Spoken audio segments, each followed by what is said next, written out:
我到了，你在哪儿？你迟到了，关队长。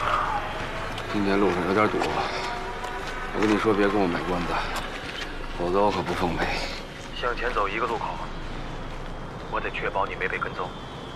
你给我滚蛋500中了你1枪，然后被车碾死了，对吧？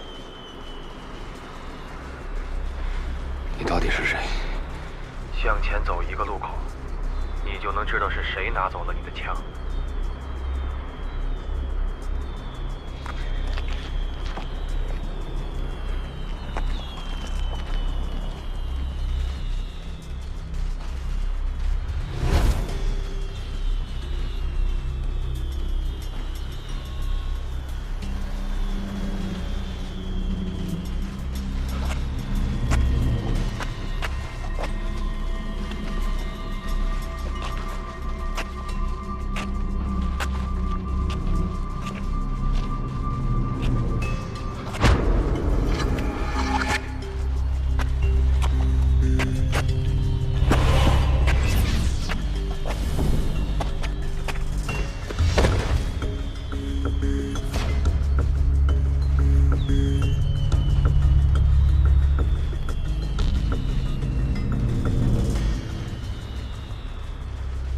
哎，这家伙怎么了？羊癫疯啊？不知道，咱们倒省事了。那现在怎么办？等消息吧，先把他扛走。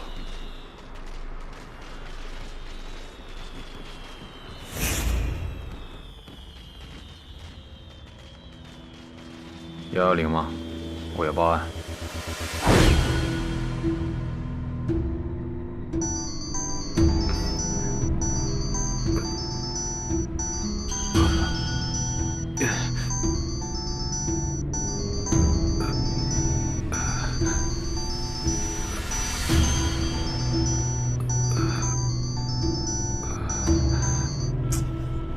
不接电话。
还没联系上关队啊？没有。你认识他？啊？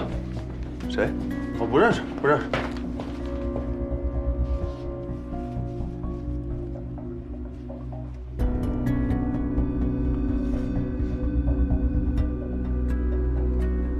哥，这照片给你1张，拿好了啊。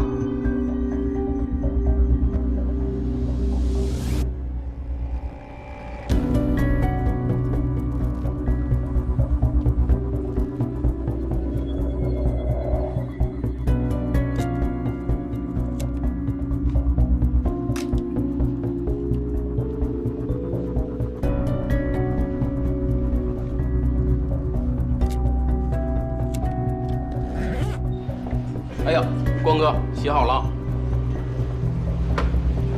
哦，对了，把今天的监控资料借我查一下。好的，关哥。关哥，您拿好。好，慢走，关哥。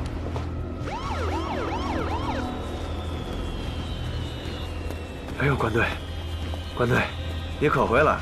给你打了好几个电话都没人接。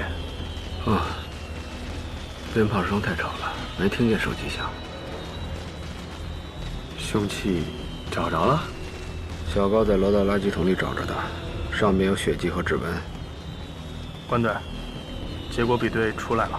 谁呀？什么看看？怎么会这么快？哥，你听我说，其实当时我……你要么投案自首，要不就把事情说清楚，要么就赶紧跑。洪峰啊，你的心情我能理解，但作为直系亲属，你必须要回避。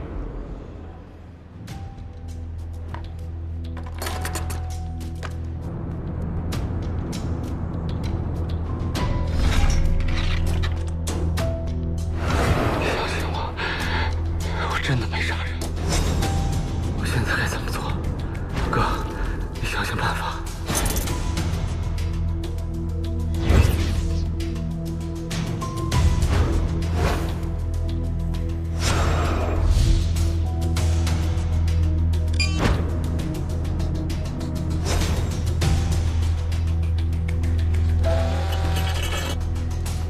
喂，我是关洪峰。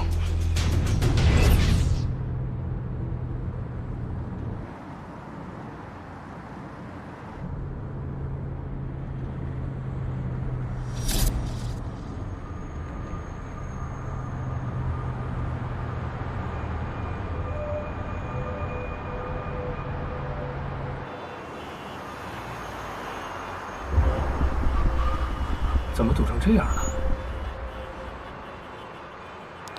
总队，B07呼叫。B07，请讲。我们行驶到环线路封闭隧道中段，前方道路拥堵，是否需要应对处置？前方道路是否完全拥堵？是，好像有肇事车辆。B07，按常规处置预案，引导车流，尽快驶离肇事路段。B07收到。下车。怎么回事啊？这是？你们下车来帮忙。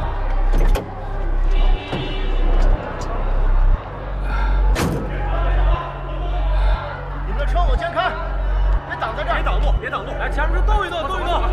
快点，快点！前面动一动。怎么回事？动一动。快点！别停在这儿，把车往旁边开，快点！怎么回事？动一动。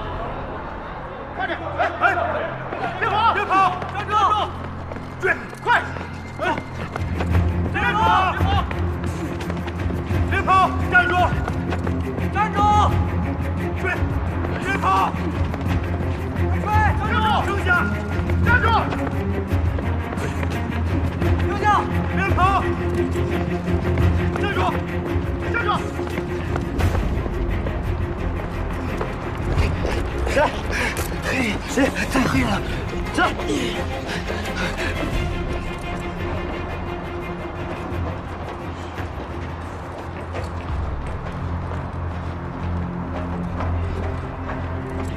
看这汗水。关队，总队拘传你回去调查，也不见得是什么大事，别为难哥几个，老实待着。劲儿还挺大的，门都撞坏了。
就5分钟，不许谈论任何与调查有关的事儿。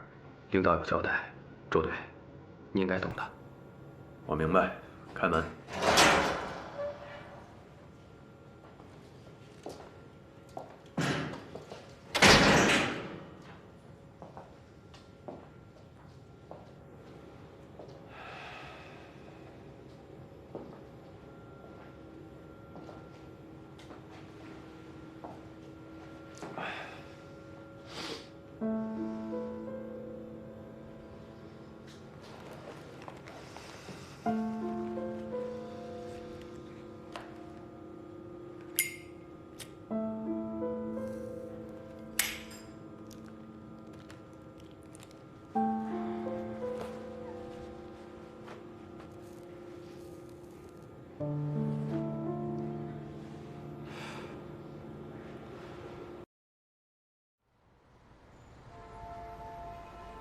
你被通缉是因为杀害了吴征一家5口。你知道吴征是谁吗？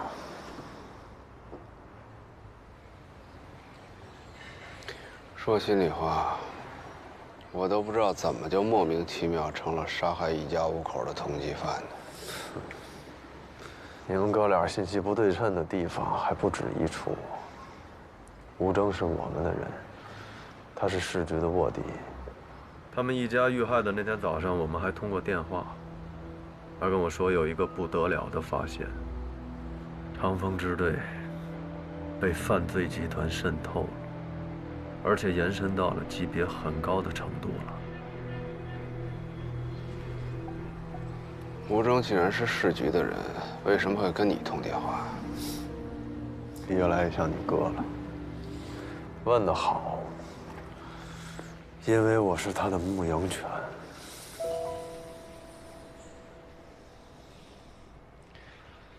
就像赵新成之于林佳音，出于行动保密的需要，市局经常会从各分院局抽调人手，参加行动外围的保密工作，或者是联络工作。因为这行经常会开玩笑说，卧底是披着狼皮的羊。所以我们这种人就是牧羊犬。我的羊死了，而且死了一窝。从现场证据上看，杀他的人就是你。但从现在开始，我不得不重新考虑这个问题。重新考虑？你想怎么样？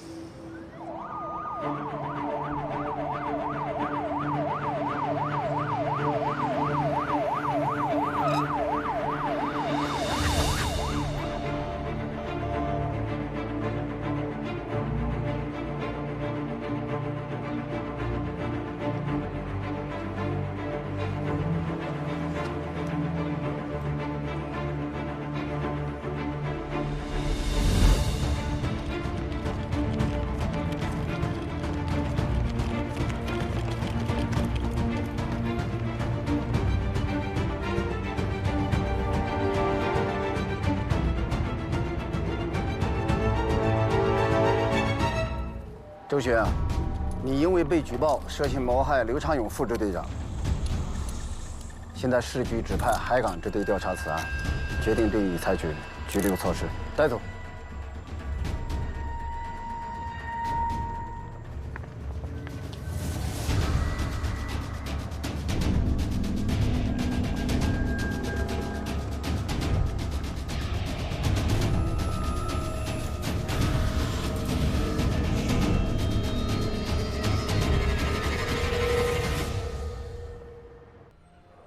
辛苦了，哥几个。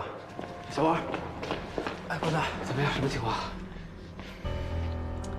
心脏病、脑溢血还是中风？到底什么症状啊？就是我们看到的时候就已经……哎，我知道了。可是现在，应该我去啊。那小周他……我没想好，这太突然了。你赶紧先回来吧。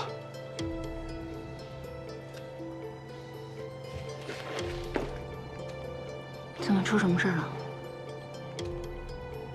？1个小时以前，刘长勇在自己的办公室休克，送到医院抢救，但是……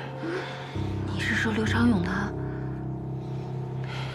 不知道为什么，市局认定周迅有重大作案嫌疑，让海港支队把他给抓了。你是说刘长勇的意外，周迅要负责任？不，市局认为刘长勇死于谋杀，周迅是最大嫌疑人。哎，行了，甭解了，这不是有规定不能解除借据吗？就这么着吧，啊。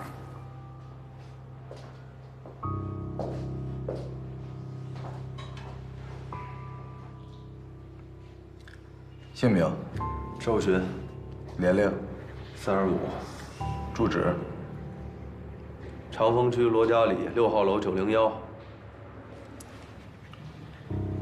籍贯：忘了，我爹山东人，我生在咱们青冈。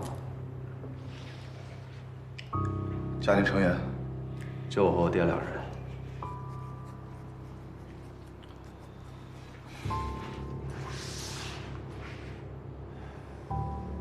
没事儿啊，该怎么问怎么问，你们不要有顾虑，做好你们工作就行了。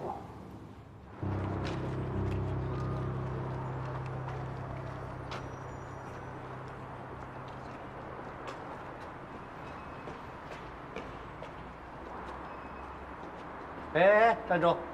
你谁呀？请出示证件。我是这儿的顾问，没有证件。以前是这支队长，随便找个同事都能证明。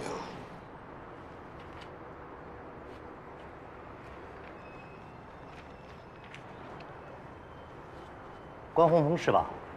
你的顾问身份解除了，现在请你马上离开这里。如果你有什么私人物品要拿走的话，我们会另行通知你时间。现在支队谁负责指挥？这个局里自然会安排，与你无关。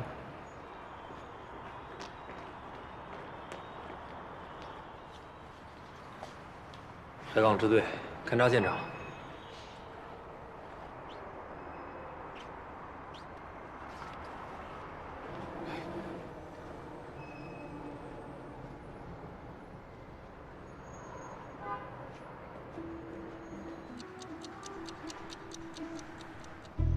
刘队是昨天的夜班代班领导，可能是在办公室批阅文件。值班那天晚上，很多人都去配楼宿舍睡觉去了，办公的人差不多有10来个人左右吧。我刚上厕所回来，周队正在往楼上去，我还跟他打个招呼。我们也是听见他们俩吵起来，才知道周队没有走，也不知道他们是为什么原因吵起来的，但确实吵得很厉害。你有听到他们争吵的内容吗？就1句半句的，也没听太清楚。是什么？你他妈这是找死！大概就这一类的吧，应该都是气话。我拿着报告去找刘队审批，结果一进门就发现他倒在椅子上了。那个时候他就已经昏迷了。往救护车里推的时候，我注意到刘队的指尖有些发青，口鼻中有刺鼻的辛辣味道，牙床和舌尖出现了很多密集的小水泡，属于非常明显的中毒症状。18点37分，总队接到了长风支队的紧急举报，说副支队长刘长勇与原支队长周群在发生冲突后不久中毒昏迷，人已拉去抢救了。毒源锁定为他办公桌上放置的一杯花生奶茶。监控显示，刘长勇与周群发生冲突之后，周群离开，回到了自己的办公室。几分钟后，刘长勇离开，随后周群独自一人又回到了刘长勇的办公室内，并且停留了1到2分钟后离开，步行走出了刑侦大楼。与此同时，刘长勇回到了办公室，几分钟后，他晕倒在自己的椅子上。你看。所以呢，可以确认周群的作案嫌疑了吗？在毒源的杯身上，我们发现了新进的3组指纹，第1组是刘长勇的，第2组是长风支队的刑警周书彤的，还有1组就是周群的。核实得知，刘长勇和这个周书彤是父女关系，这杯花生奶茶就是他买给他的。非此即彼，是不是只要排除了他的女儿，就可以确认是周群？关于指纹的鉴定，市局的同事发现了新的疑点。现在我们查出，周书彤的指纹只在杯身上有，而刘长勇和周寻的指纹不仅杯身上有，杯盖上也有。那么换句话说，除非刘长勇给自己下毒，否则打开杯盖做手脚的应该只有周寻。卖奶茶的就没有留下指纹吗？白局，我们没有采集到其他的指纹，不过这也说得过去。制作奶茶的食品加工方很有可能是戴着手套作业的。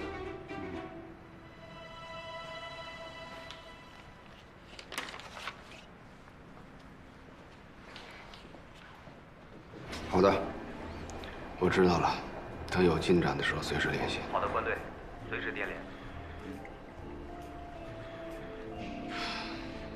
叶方舟，肯定是叶方舟。你这么快就确定这事儿跟周迅没关系了？周寻这个大老粗，你要说他活活把谁打死，我信，但我绝不相信他会使用投毒这种小伎俩。更何况他是在自家的支队，到处都是监控，他又不是不知道。没错，这件事有很大的疑点，尤其是这刘长勇一上急救车，市局那边立马就接到举报，指向性异常明显。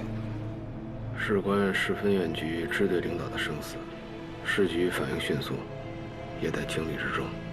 宏宇向我描述过当时的情形，别的不说，他正和宏宇了解从长春调查回来的线索。当时他的表情、语态都非常的轻松自然，不像是刚投毒害过人的样子，对吧？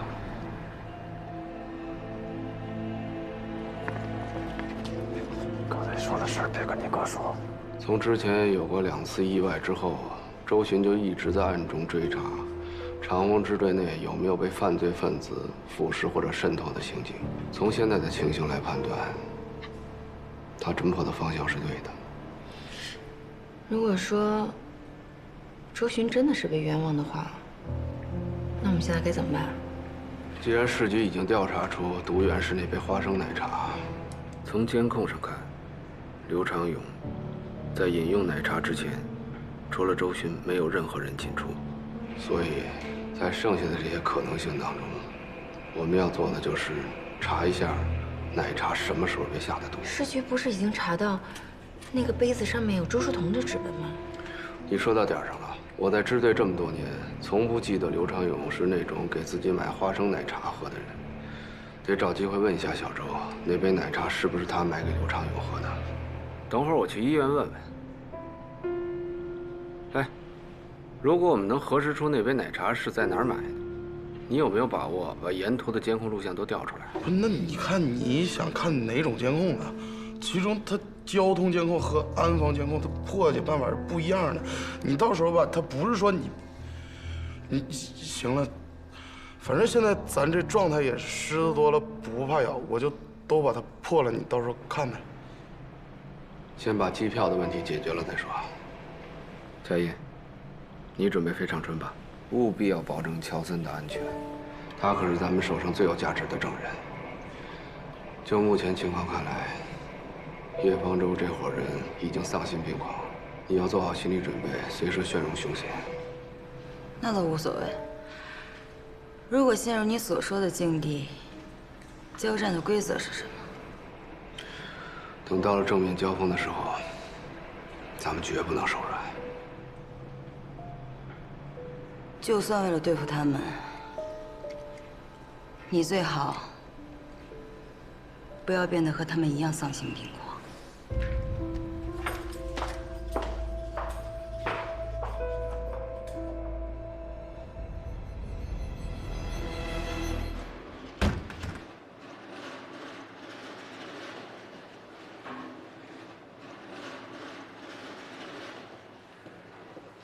哎，团队，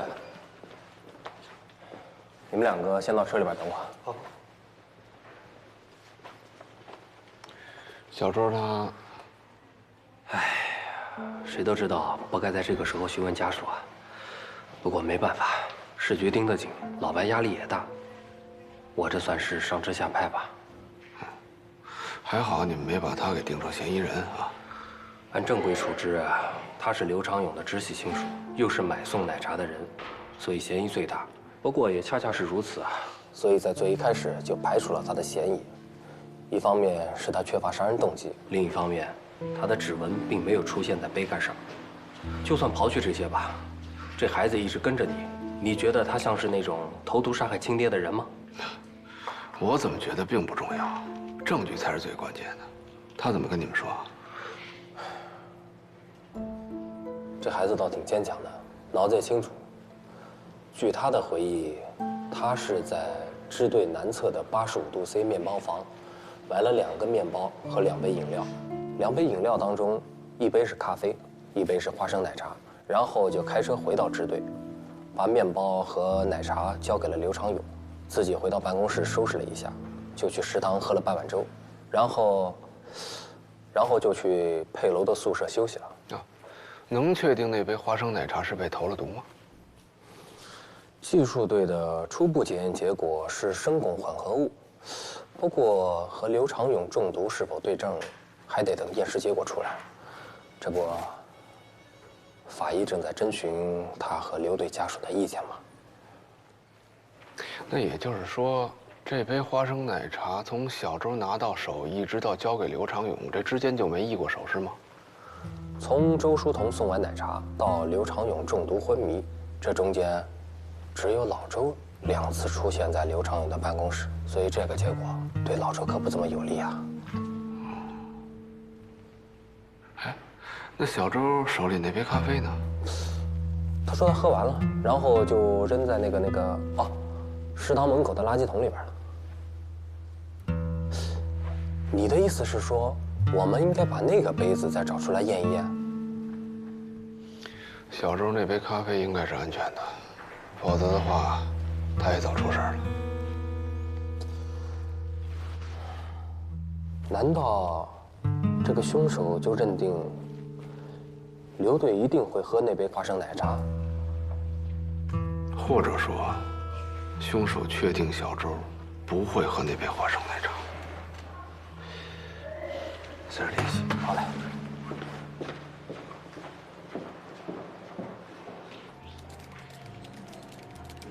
好了，你们看啊，这个人他来了，进去了，买完了，出来了，没了。那这能有什么帮助？看不到他的车吗？根本拍不到。面包店门口它有盲区，它停在外面了。哎，花生奶茶之类的热饮是不是都是现挑现卖的？对啊。哦，你是怀疑面包店的店员投的毒？啊？哎，你看这人怎么又回来了呢？这是手机落在里面了。不管是因为什么，他回面包店手里没拿着饮料。能不能找其他角度的监控？我想看到车。峰哥，这我已经尽力了。这面包店附近的交通监控、安防监控，所有的监控都在这儿，没有一个能拍到那辆车的。就包括你在他车里的时候也是这样。这个面包店门口它这个监控就是有盲区，你这能怎么办呢？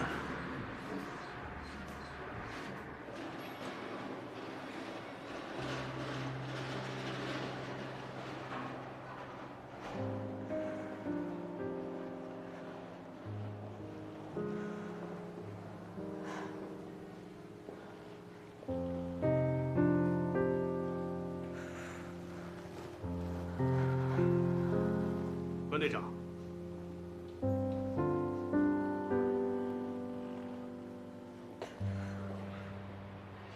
黄队，好久不见。啊，你怎么还在这儿呢？刘队的爱人现在里面，能否做尸检，我们要征得家属的同意。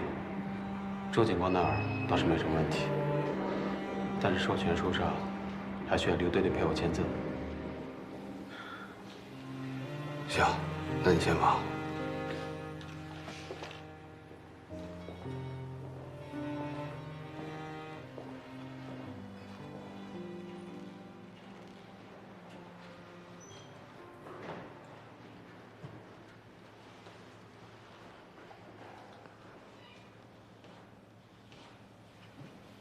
我记得和关老师办过的一个案子里，有一个被害人叫齐卫东。我在法医室的门口见到了他的女儿。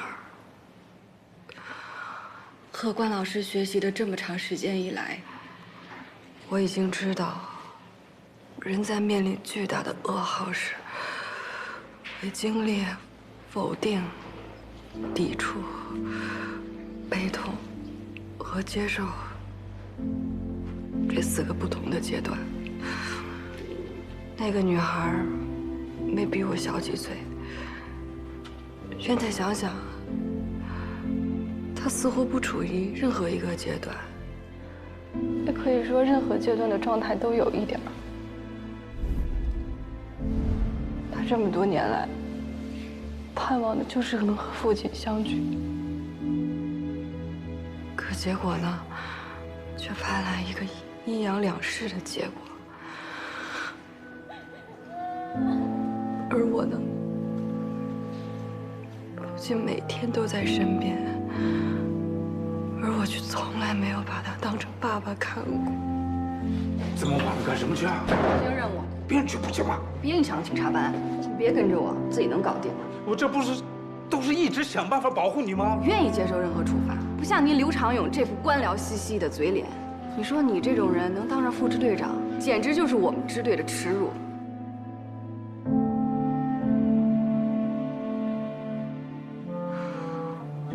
你不是给他买了吃的和饮料吗？我想你们现在的关系肯定比原来好太多了。对啊，就这么唯一的一次，还给了别人下毒的机会。负责抢救的医生告诉我，是中毒导致器官衰竭。刚才海港支队的人也过来问我去面包店买东西前后的情况，再加上何法医现在也在等着尸检的许可文件，我还是能想明白的。现在还不能确定，何况真有人想故意投毒，总能找到机会。这种情况有很大的偶然性。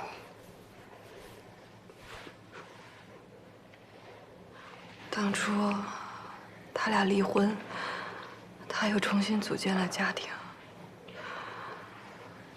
妈妈病重了，没过多久也去世了。叶方舟也被他开除出支队，继而和我分手。所有的这一切，我一直认为都是他造成的，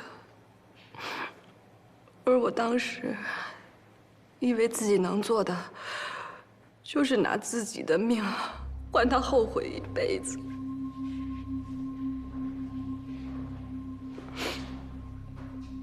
其实，他还是挺牵挂你的。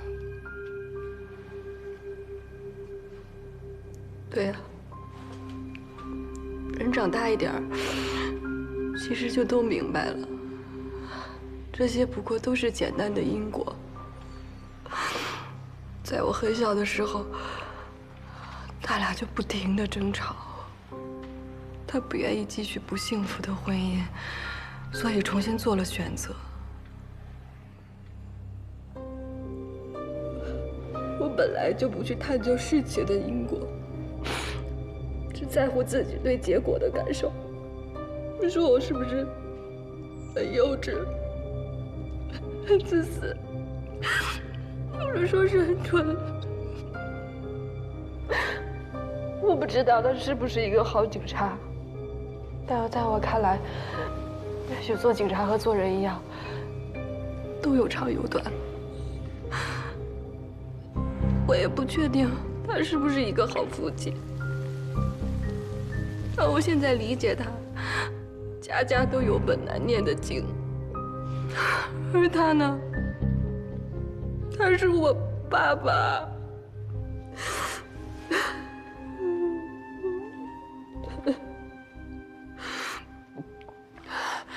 当初齐卫东的女儿恳求我一定要找到杀害他父亲的凶手。可我不一样，我是一名刑警，我一定要自己把凶手找出来。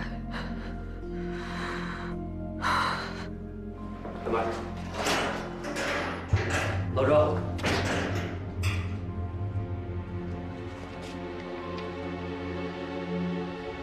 赵队，他是做人，我也没问你。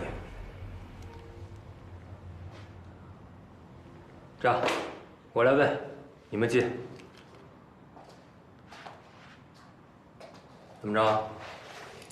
铐子都不给摘，太不给面子了。行了，你这么弄我更摘不干净了。就这样。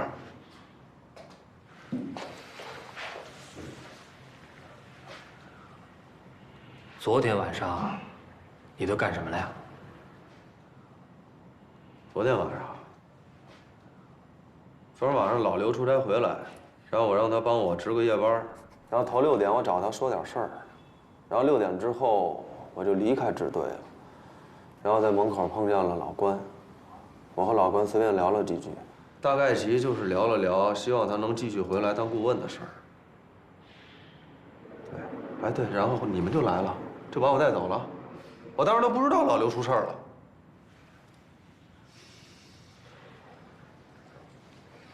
那你和刘长勇见面的时候，都说了些什么呀？我们就是说说他在长春得到的那些线索，该怎么往上汇报。你们对楼里的其他人都听到你和刘长勇有争吵，是因为工作汇报意见的不合？因为什么我想不起来了，但我们俩不一直就不和吗？这就不用记。 该怎么记怎么记，全队上下都知道我们俩不和。但是老刘是我们支队的人，我周巡的枪口向来是冲外的，绝不冲自己人。那你又回到刘长勇的屋里边，又看见他桌上放着一杯奶茶吗？当时没有，我第2次去的时候，我才看见他桌上放着一杯喝的。当时我特别困，我以为咖啡呢，我打开一闻，不是。 啊，奶不兮兮的，我就放那儿了又。那就是说，你承认你在和刘长勇发生争吵以后，又在他不在的情况下，单独的进入过他的办公室，对吗？我去的时候也不知道他不在办公室啊。你和他刚吵完架，你又回去找他，为什么呀？事儿没说完呗，还能为什么？哎呦，然后你就离开了支队。 对，你们俩先出去一下，我和老周单独聊2句。赵队啊，出去。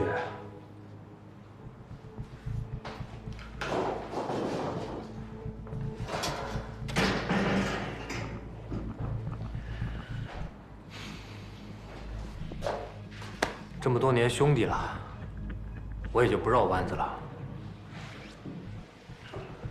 刘长勇的死。 到底和你有没有关系？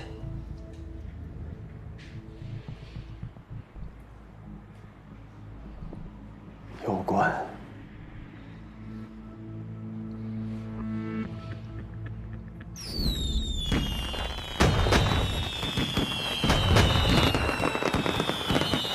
喂，说什么？大点声，我听不见。啊？没有人。我说没人。 没人，你抽调个屁呀！预审也来借人，派出所也来借人，巡查也来借人，哪他妈还有人啊？啊！你找治安队拆对拆对吧？啊，就这样了啊！喂，哎，是我，谁？哎，老高是吧？哎，我让人过去了啊，不是什么刑事案件，就是一户人家把羊腿挂门口了。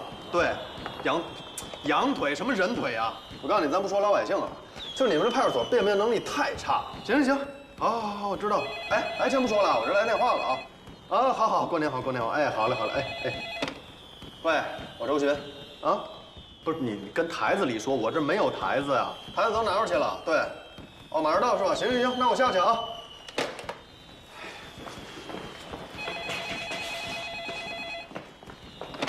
喂，我周巡，啊，我没受着啊，啊，行，那我下去看看。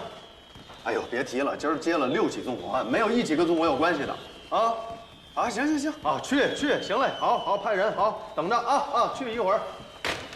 周哥，刘队呢？刘队我不知道啊，是不是看春晚呢？没有，刚才市局那边又发了一个通告啊，110中心又给来一个案子，你说说。你帮我接个电话吧啊，我有个案子来不及了，我先下。哎，对了，玩，快啊！把你那个把你台子借我使使，我是没有了啊，给我用用啊，谢谢啊。哎，稍等，回话。收到，请讲。啊，远洋洗浴中心刚接到纵火报案，你们去现场看看，看是哪个缺心眼的把二踢脚崩到人房顶子上了。啊，哥几个辛苦了啊！哎。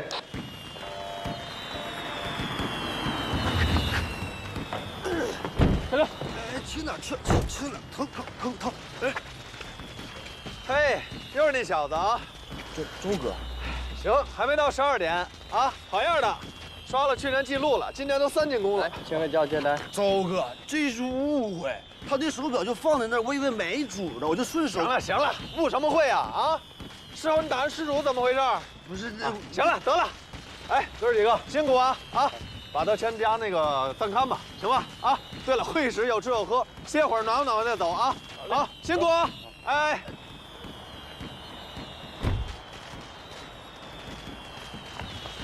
哎，对了，刘队，那个小王刚才找您说市局有个什么通告要给您，回头再说吧。啊，好。喂，哎呀，你别着急，我还没看见传真了，我就看见现在给不了你啊。这技术队都散出去了，就踏实等我电话吧啊！行了。哎，王，哎哥，谢谢了。哎，客气。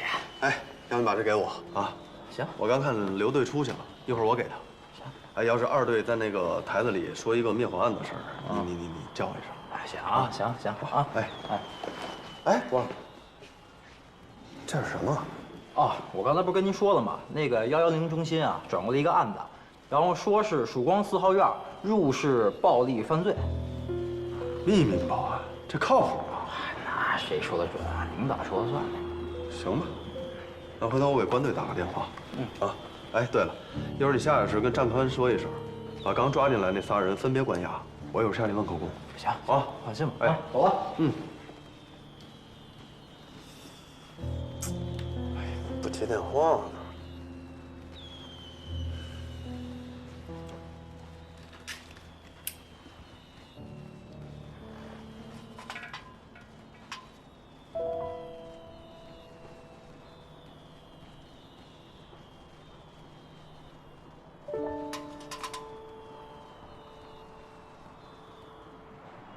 确切的说，从一开始，从2月13号那天开始，所有跟这个案子存在关联的人，都和他的死有关。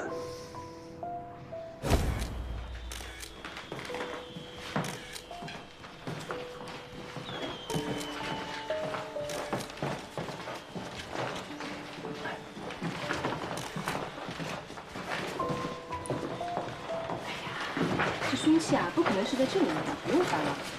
哎，你看这儿是不是少了一个什么东西啊？手机之类的东西吧？是吗？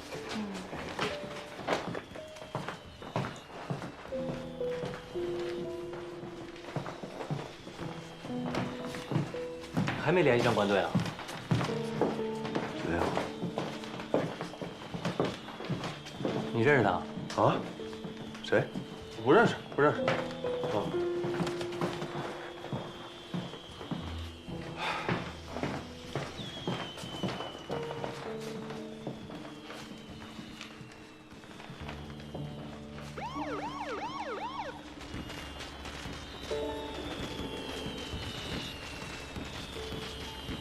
回来了，周哥。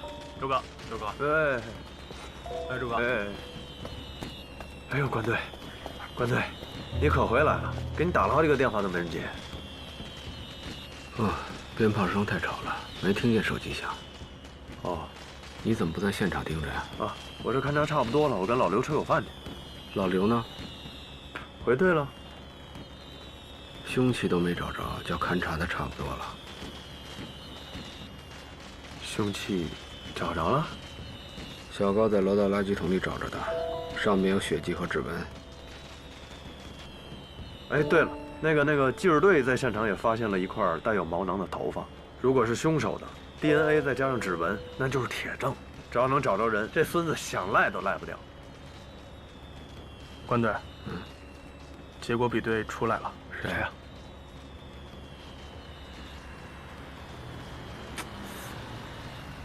什么？看看。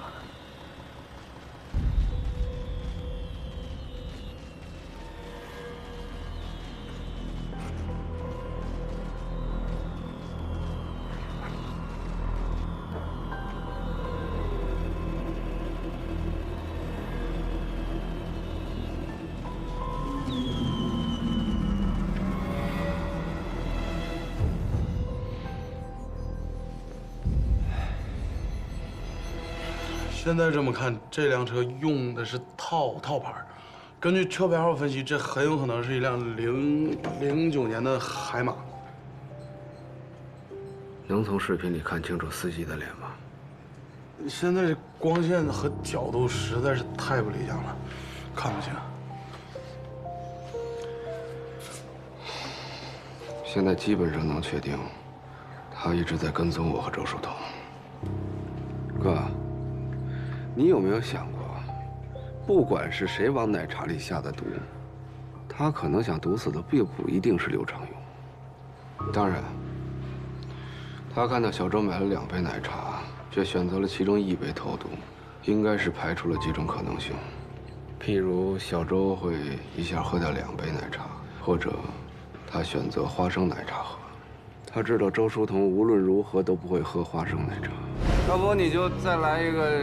花生牛奶不用了，我吃花生过敏，一吃就长痘痘。遗传吧？啊？那倒不是，我父母都不这样，就我这样。所以说，他了解小周的生活习惯，甚至知道他吃什么不吃什么。从动机上来看，这杯奶茶不是想毒死我，就是想毒死周巡或者刘长勇。为什么呀？ 因为周书彤的办公室里有很多的同事，你去待一段时间就知道了。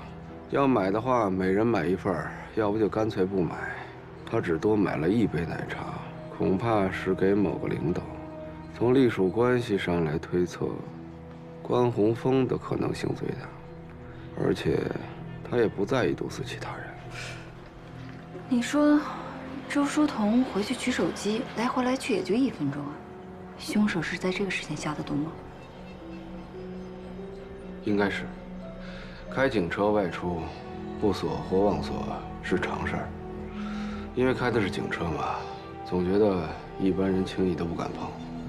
再加上武器和步话机都随身带着，里边也实在没什么可偷的。姓叶这小子，我真是见缝插针不拉空。不是，但是现在咱们还不能确定。 这车里坐的人是谁呀？就这段时间，我们追的线索基本上都跟他有关。首先是王志革在押送途中被劫走，随后袭击支队，而王志革后来袭击支队用的那支枪，是我2年前和500遇袭时丢失的一支警枪。这起事件到最后，安婷因为被周巡看中马脚，想杀周巡，反遭击毙。 而安婷死之前，最后见的人就是叶方舟。而且不要忘了，这个曾经化名为安藤的安婷，是洪宇被陷害那个案的所谓的目击证人。到了金山那档子事的时候，叶方舟为什么要跟着你？这个点我一直也想不明白，但是毫无疑问，他对这个事儿很上心。刘长勇之前循着线索一直追到了吉林，并且找到了金山他们那次军火交易的掮客乔森。 而乔森则以手代笔，写出了元凶的名字。哎，你说他设计这么多事儿，目的是什么呀？这些事儿不是他策划的，他只是个执行者。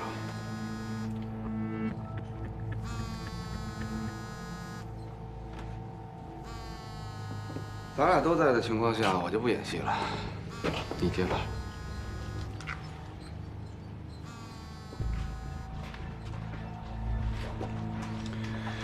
这些事儿的规模，牵扯到非常复杂的情报来源、人员调配。叶方舟只是个小崽子，光凭他做不到这份上。不过那个乔三，哎，林佳音的飞机现在已经飞了。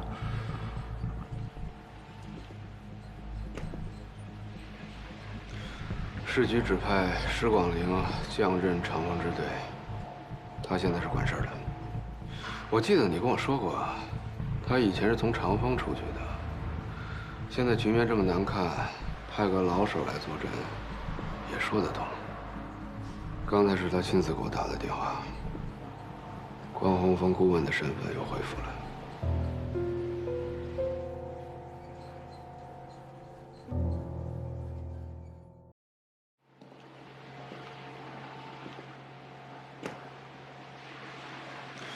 市局指派施广陵降任长风支队，他现在是管事的。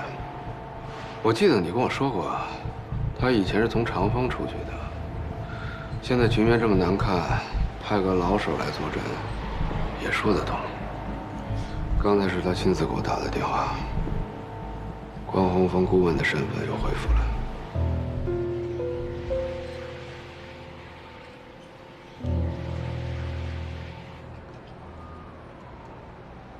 于情于理于规定，你现在都应该暂时的停止工作。可是话里话外，我也听出来了，之前虽然是海港支队一直在调查，但我敢肯定，你不想置身事外。这样吧，这些日子呢，你的时间就自己安排。听说那边正在尸检，你想干什么？我也不管，我也管不了。小乖，小周，你们俩尽量多陪着他。我看道上说，你们俩是校友，我可不希望这个时候小周出现什么问题。你们先去忙吧。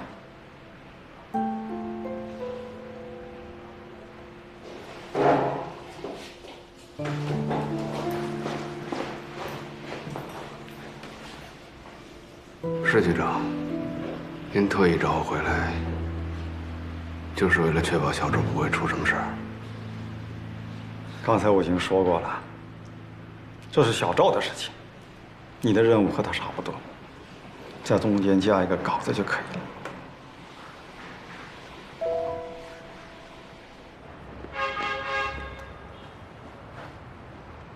小周。哎，郭老师，早点回去休息，啊！我也先回去了。刚才施局他回去早点休息吧。您放心，我就是去海港支队那边问问法医有没有什么结果。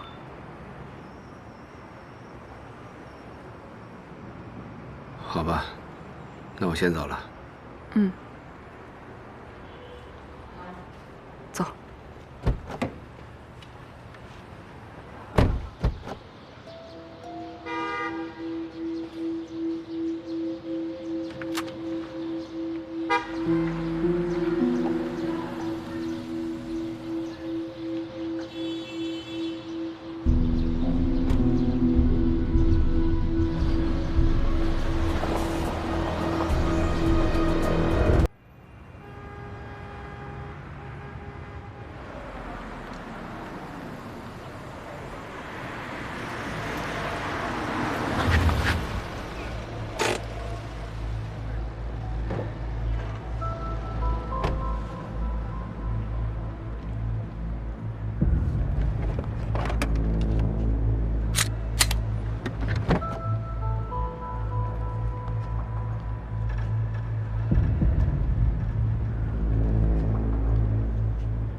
你父亲的直接死因是继发性器官衰竭。那这些毒物是如何进入他体内的？技术队从他办公桌上的那杯饮料中提取到了同样的毒物，2个样本的成分配比完全相同。不出意外的话，就是他喝的那杯饮料被投了毒。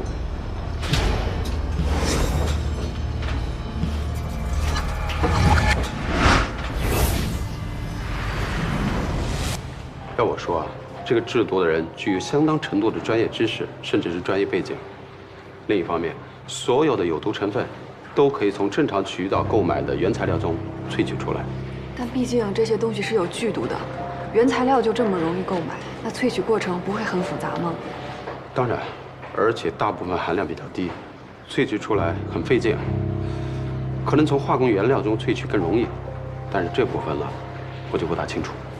可，您怎么就知道凶手一定是从原料当中萃取的呢？那有没有可能是从毒物实验室当中偷的这些啊？应该不会。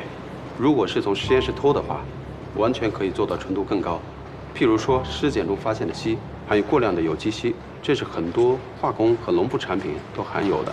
如果是从实验室偷提纯的成品，不如直接用亚稀酸来的更有效。那如果我们逐一排查周围有购买这些原材料萃取物的企业，有没有可能找到线索？关于这部分，我想你们的官队比我更有发言权。好，谢谢何法医啊，谢谢您。不客气。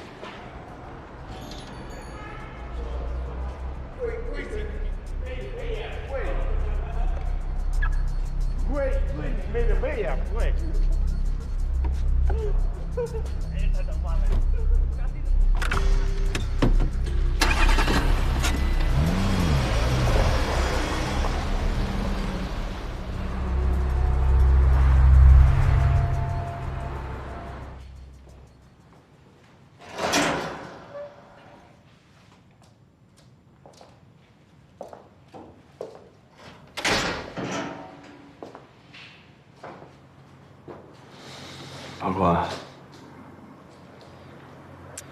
来了。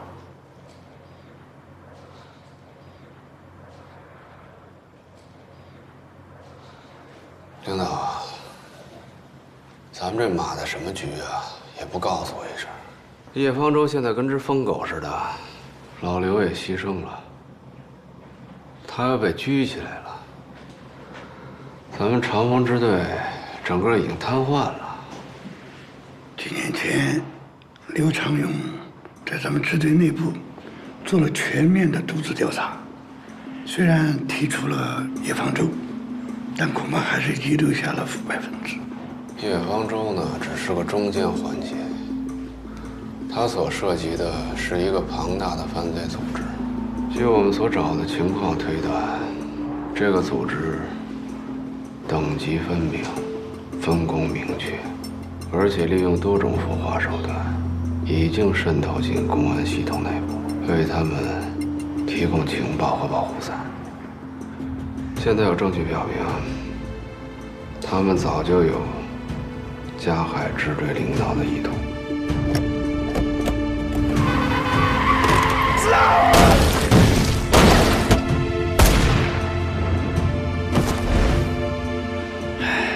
之前周迅在私下里也跟我说过这事。这么大的一盘棋，你自己下得好吗？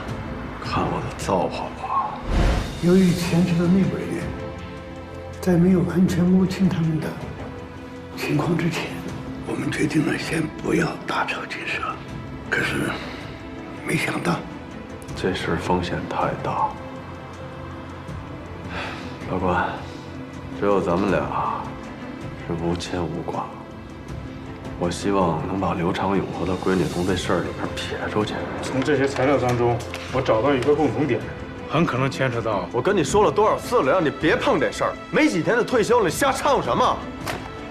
你少给我耍三星子！我刘长勇也是堂堂正正的副支队长，这件事我管定了。行，你管啊！告诉你刘长勇，你他妈这是找死！我回办公室之后，我一想，这光吵架没用啊，干脆我就把顾局的想法直接告诉他算了。我会找他，老刘，但是他不在。老刘，嘿，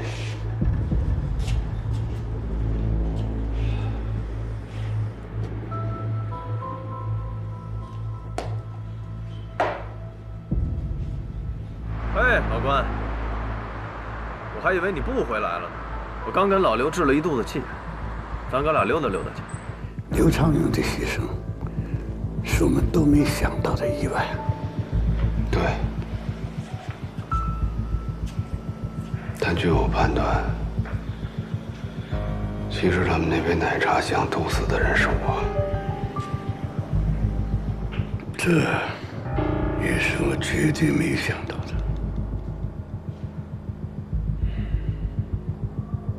过去，老赵，我们俩单聊2句。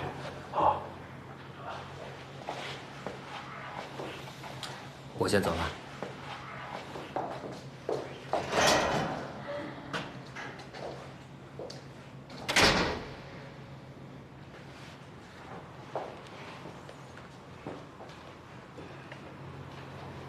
我算是明白了，人的主观意识真的是很奇妙。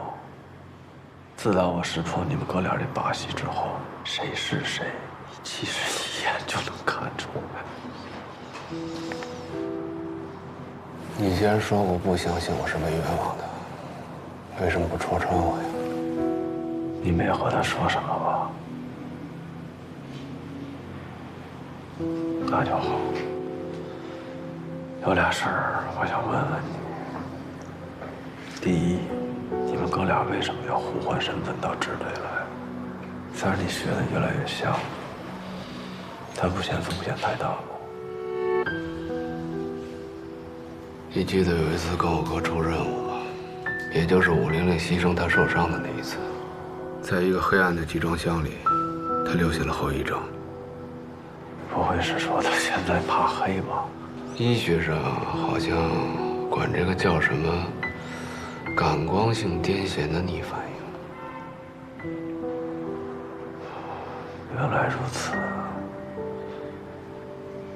啊，这第2个问题。 从那次他在火车站逃跑，我就觉得他背后有人帮他。那时候你在江州，换句话说，是有人，而且很可能不止一个，在暗中协助着你们。那些人是谁呀？有没有支队的人？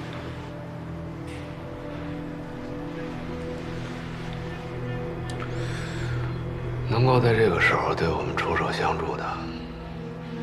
不但冒了极大的风险，而且也是坚信我是被冤枉的。也许你这么问没有恶意，但是如果我说了，就等于辜负了他们对我的信任。出卖朋友的事我干不了。够仗义，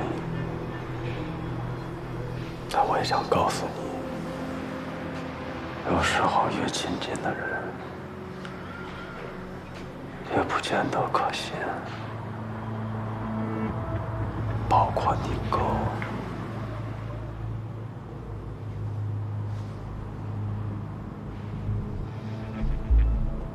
213的物证我让小周调出来了，本来昨儿想给你看的，我知道你一定感兴趣。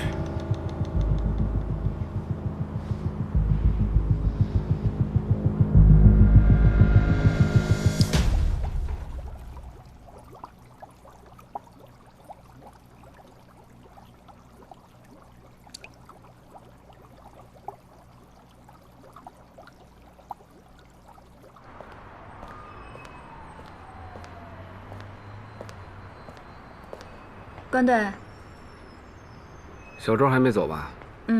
还在办公室呢，说有些事儿需要处理。对了，海港那边的状况，碰的结果……没事，我自己问他们。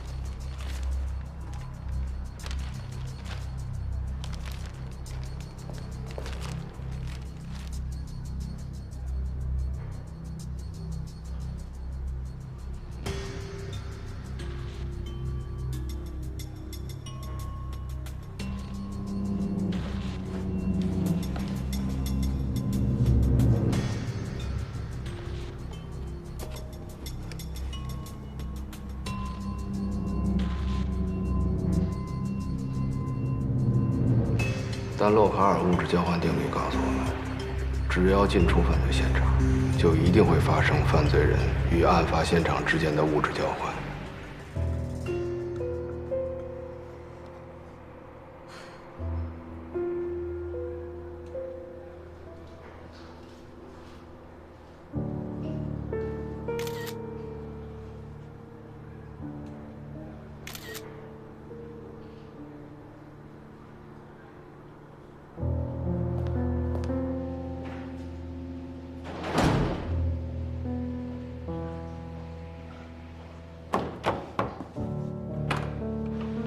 王哥，房屋证。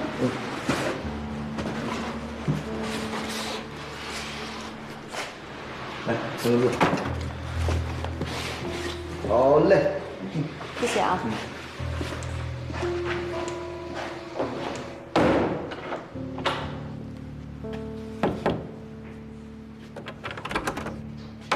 关队。哎，小王，小周刚才把物证还回来了吗？还回来了，你俩前后脚的事儿。行，你让我进来一下。哎。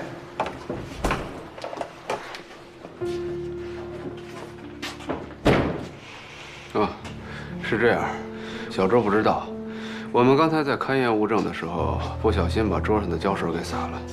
你赶紧查一下密封袋封好了没有，我怕污染物证。哎，这个行。哎，给您。呀，这个小周呀，真是的，看物证的时候怎么能把胶水放边上呢？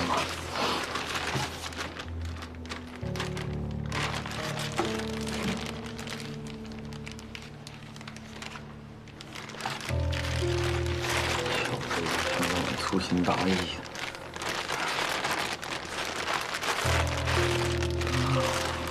小周做事也不小心着点儿，天到晚毛手毛脚的，哎。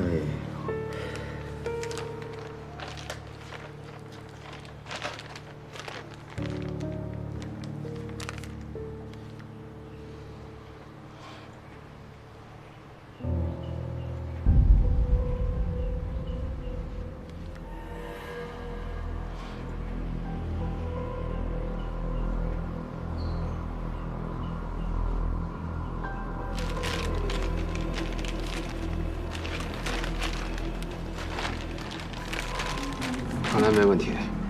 是，没有问题。虚惊一场。哎，等一等。哎，好嘞，好嘞。那您慢点啊。小周。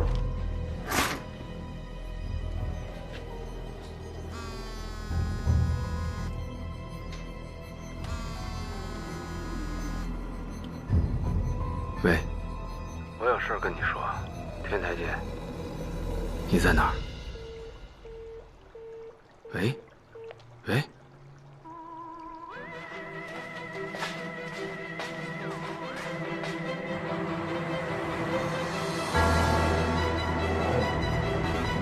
有时候越亲近的人，越不见得可信，包括你哥。王宇，如果有一天你找到了那个陷害你的人，你会怎么办？谁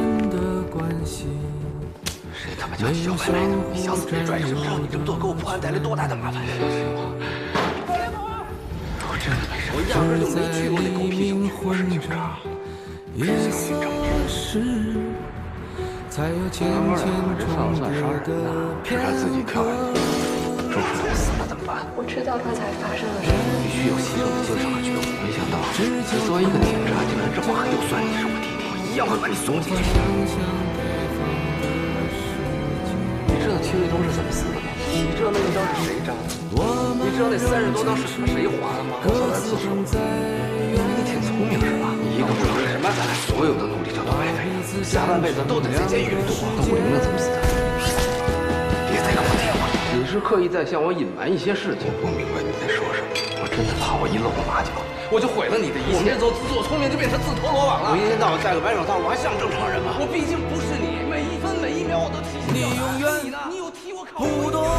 我伤悲，像白天不动夜的黑，像永恒燃烧的太阳。那是因为你根本就清楚我是冤枉的。像被冤枉的这些人，你知道的比任何人更你一个字都不跟我说。我伤悲，像白天不懂夜的黑，像永恒燃烧的太阳，不懂那月亮背影，你永远不懂我伤悲，像白天不懂夜的黑，不懂那星星为我背影对夜，不懂我伤悲，就好像白天不懂夜。相信我，我真的没杀人。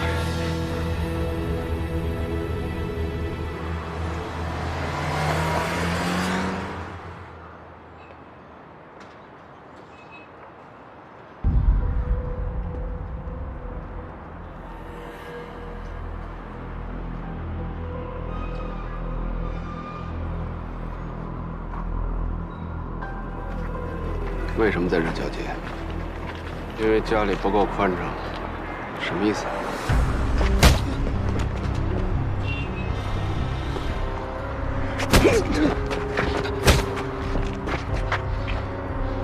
你疯了！灭门惨，物证我已经看过了，里边有根嫌疑人的头发，不是我的。我那会儿头发没那么长。如果里边的 DNA 跟我的相吻合的话，那他妈只有一种结果，那就是你的。你跟我说实话，吴征一家五口是不是你杀的？你为什么陷害我？你说话呀！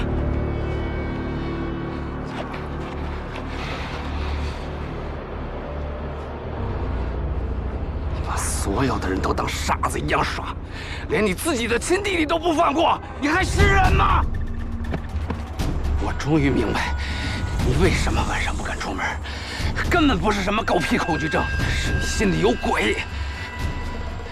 关洪峰，我敢堂堂正正地说，我没有杀害吴征一家五口。可你敢吗？啊！你他妈说话呀！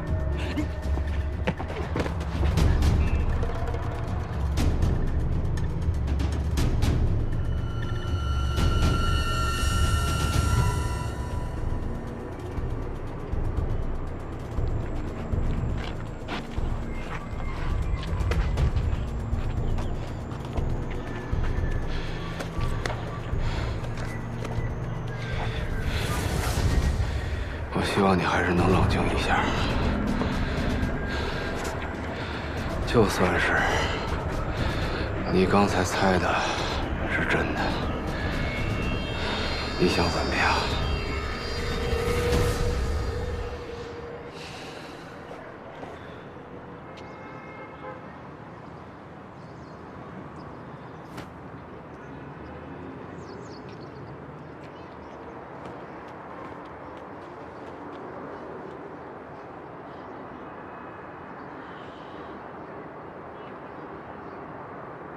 你能怎么样？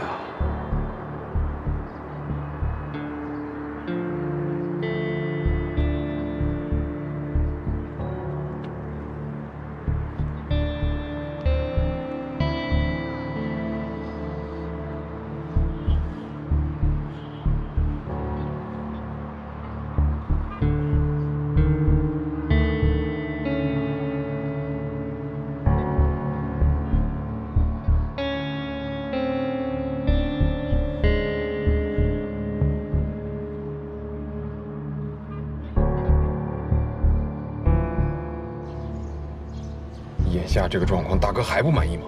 大哥是想收拾烂摊子，没想搞出更多的首尾，你觉得呢？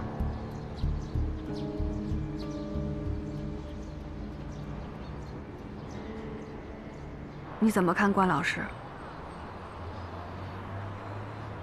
学院派精英，人也挺和善，有点高冷。那你觉得他来队里做顾问，到底有什么目的？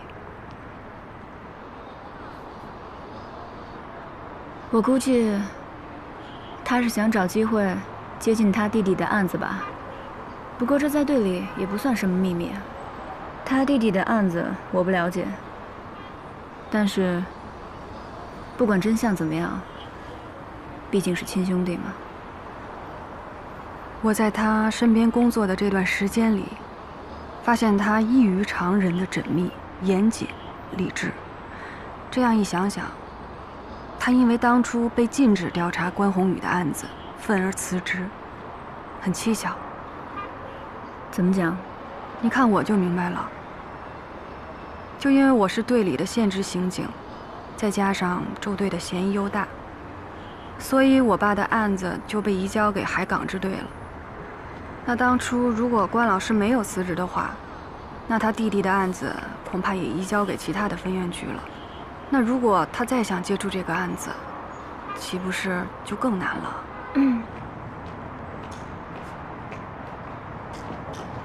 关队，这是通过海港支队的毒物检测结果，找出了本市所有拥有这些毒物萃取原材料的化工企业，打算对这几家进行排查。这么多家企业，就排查这几家？我先挑选出了在相同或相似的时间里，同时购买这些萃取原材料的企业，再通过萃取原材料的用途和企业的生产范围之间的对比，把排查范围逐渐缩小到了这3家。一起去看看吧。好。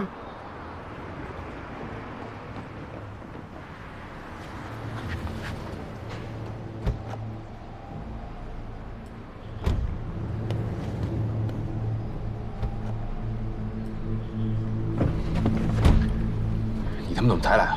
现在情况紧急，我也不好脱身。大哥现在什么意思啊？大哥现在一脑门子官司，到处给你擦屁股。他让我接到你之后，马上跟他联系。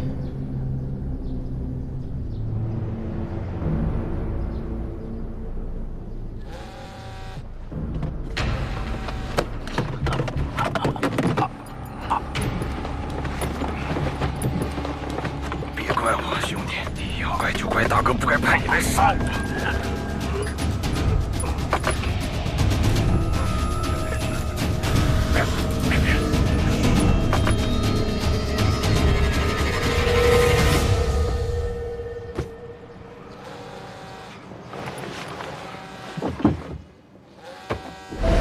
刘队是昨天的夜班代班领导，可能是在办公室批阅文件。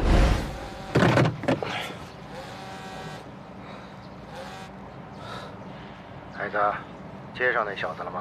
可别让他跑了。腿长在我身上，现在这事儿，他说了可不算了。行啊，有你的。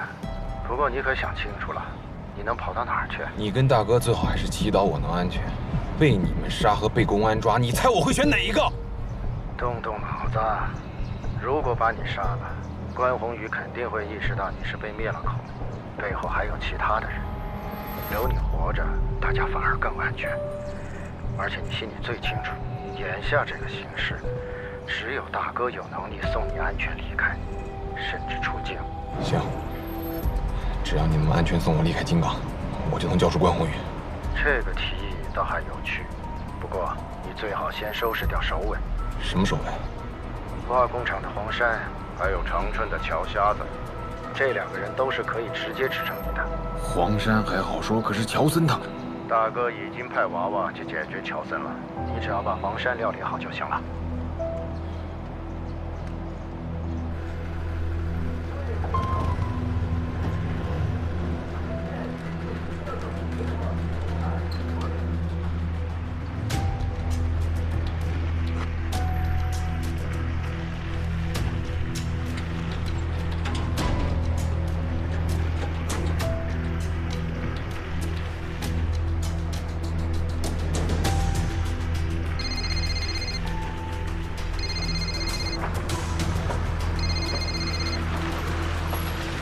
喂，怎么样了？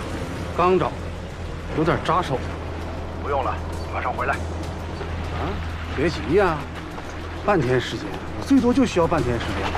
大哥让你马上回来。啊，那不需要我替那些叶子小子收拾残局吗？不需要了，你回来把他收拾掉就行了。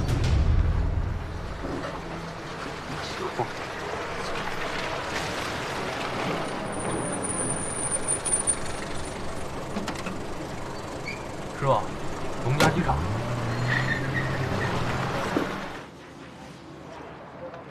谢谢了。好，再见。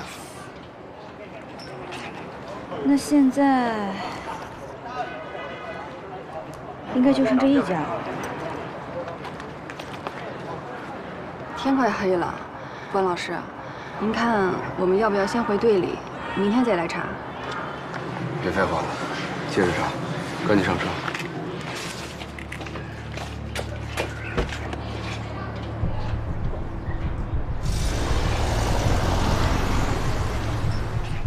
走。我说叶青，你让我干的事我都给你干了，你什么意思？你这是？啊？郝战，我让你走你就走，哪那么多废话？走。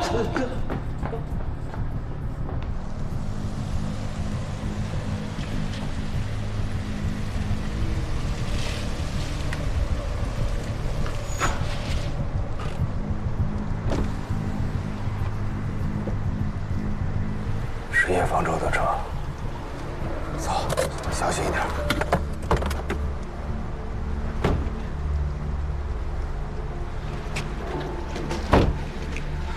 关队，没事吧？没事，可能有点累，快去查车，别搞我。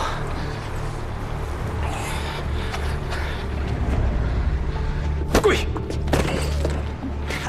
嗨，他们，姓叶的。你他妈卸磨杀驴呀你！咱先不说你以前白粉生意赚了多少钱，就说你想害死公安，叫我配毒药，哎，毒药我也给你配了，你也得手了，你他妈现在对我这样，啊，有种的，你叫老大过来给咱评评理。黄山，你怎么就没有想过？杀驴，就是大哥的意思。不可能，不可能！我有手艺，不像你四处惹事儿。你有什么本事你？就算是，一定要先除掉你这个麻烦。没错，我现在是很麻烦，所以我找你来顶包。叶方舟，你的罪，谁都替代不了。周书彤，你怎么到这儿来了？你们刚才说的话我都听见了，你不要再继续假惺惺的了。我没有想过你爸会喝那杯奶茶。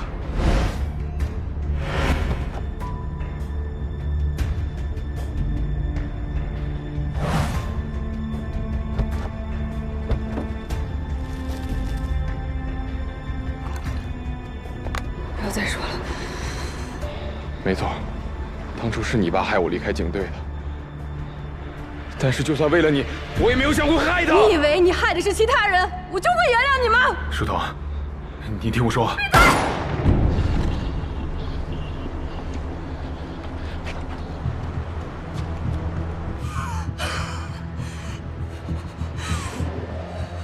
把枪放下，你也别动。叶方舟，把枪放下！师姐，快去叫增援！你别动！我答应过不伤害你，但是别人我可不管。你敢？你他妈看我敢不敢？敢！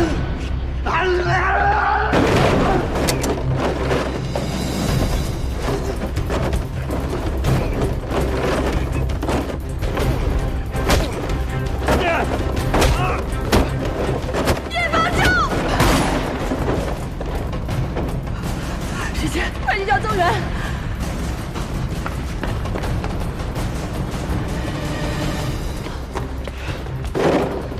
关老师，没事吧？快追！待在这儿别动，增援马上就到了。快追！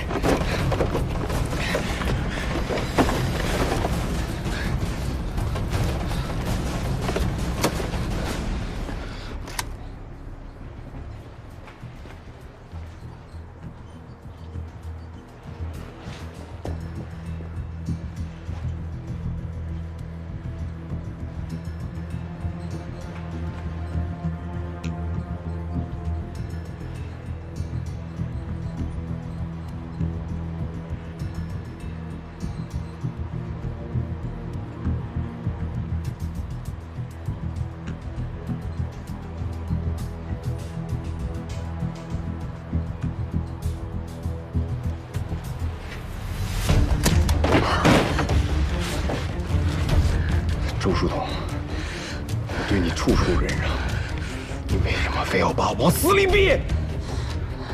你不好好想想你自己做过的事，你还有脸说这种话？周书童，你为什么就是不明白？这个世界并不是非黑即白的。没错，我他妈是不是好人？但是你以为每个人都会像你一样单纯吗？啊，对了，还有你敬爱的那个关老师，他给你。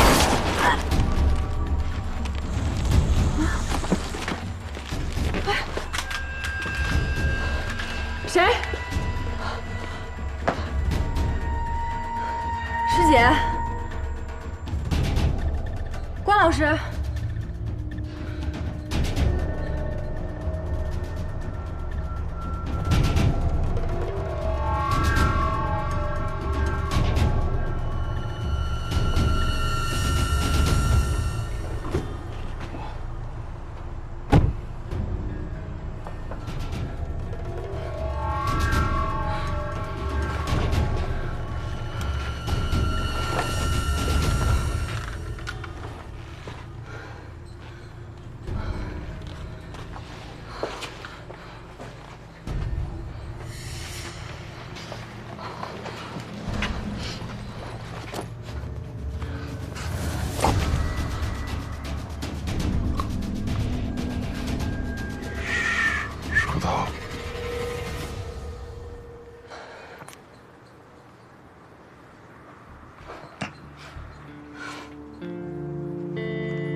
你，我送你一程。你不是警察，你哪头的？都算不上，帮朋友个忙。兄弟，不管你是哪路神仙，高手，放我一把，还我日后知恩图报。可你看，我都来了。你再不让开，你他妈怪我不客气。登城上路这种事儿，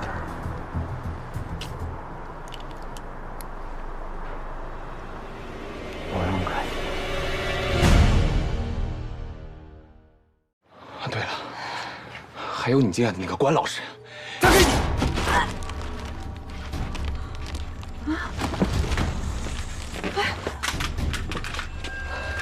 谁？师姐，关老师，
你？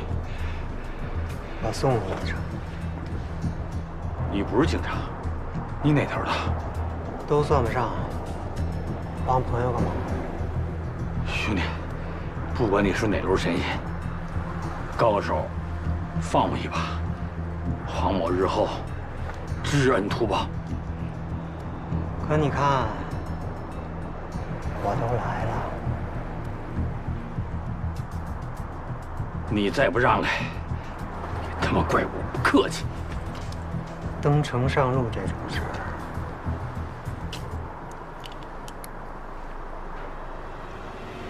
不用客气。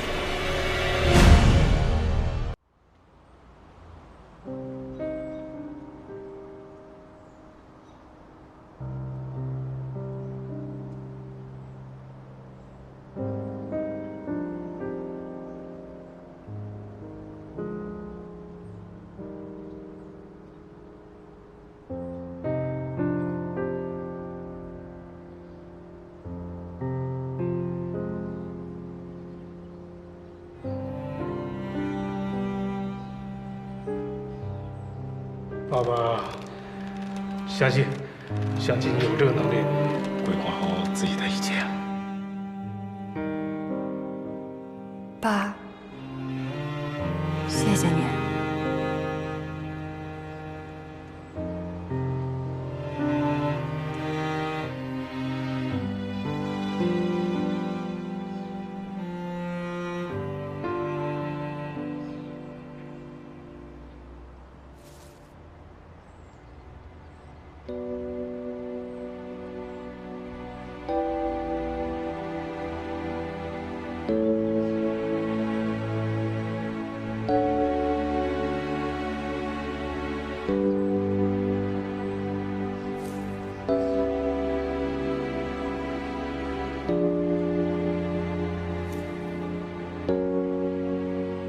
主管，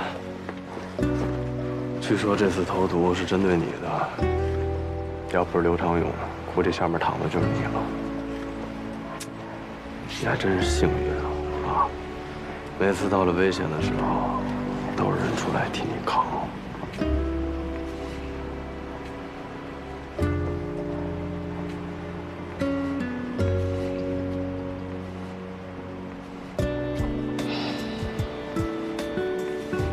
你怎么样？这别人冤枉的滋味不好受吧？不管怎么说，我得谢谢你，真的，谢谢你证明了我的清白。谁不希望过普通人的日子？成家立业，生儿育女。只是有的时候，我们为了其他人能过上这种生活，不得不放弃一些东西。支队就是个家庭，一家人嘛，各自难免揣着点小心思。但是咱们不能忘了，大家还是为了一个共同的目标而努力着。在打击犯罪的第一线，在各种辅助的工作当中，甚至在根本没人知道的某些工作中。老刘在他的工作上也是尽职尽责了，他的牺牲对于我们来说，像是失去了家人。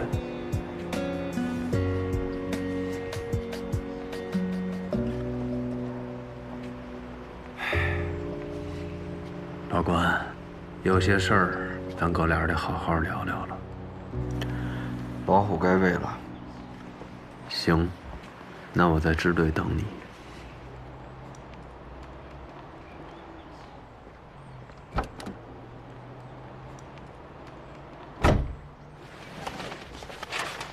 原来剩下这本复卷一直藏在你的车上。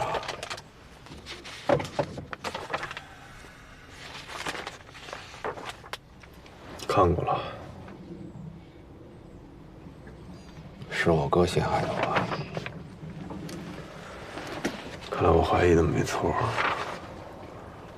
他老实说，以我多年对他的了解，他这么做恐怕另有苦衷。不过话说回来，就算那真的是他陷害了你，为什么要那么做？不管怎么说，我还是要谢谢你。把你我先拿走了。别，看完我就还你。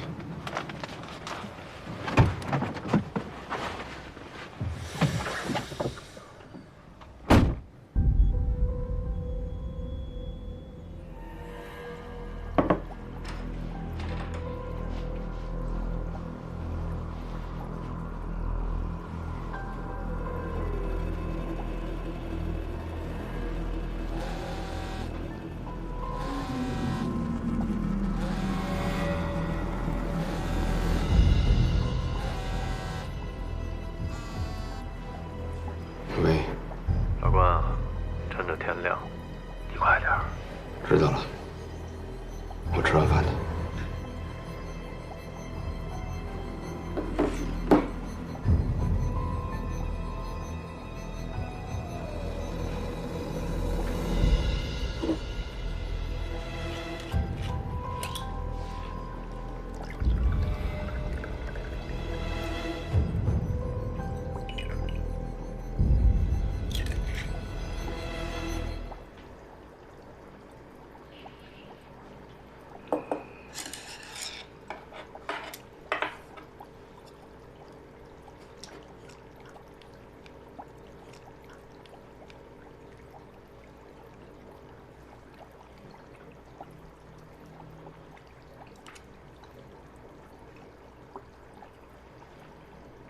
你为什么陷害我？我终于明白，你为什么晚上不敢出门，是你心里有鬼。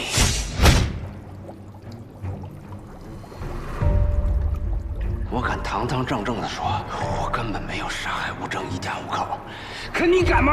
啊！每次当有危险的时候，都有人出来替你扛。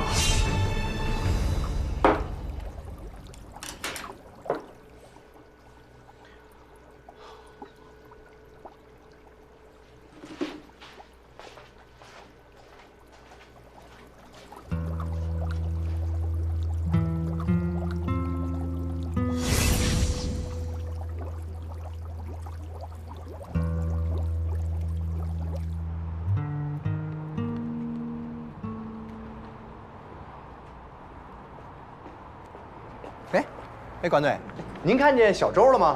没有，怎么了？他今天啊又重新的勘验了一遍213灭门案的一些物证，他找我帮忙，说看这工具箱里面有没有缺什么东西。后来啊，我打电话给这生产厂商了，还确实有，而且呢这批号啊也在这儿，其他东西都是齐的，就是少了一样，手电筒。他好像总是觉得这丢失的东西跟凶手有什么关系。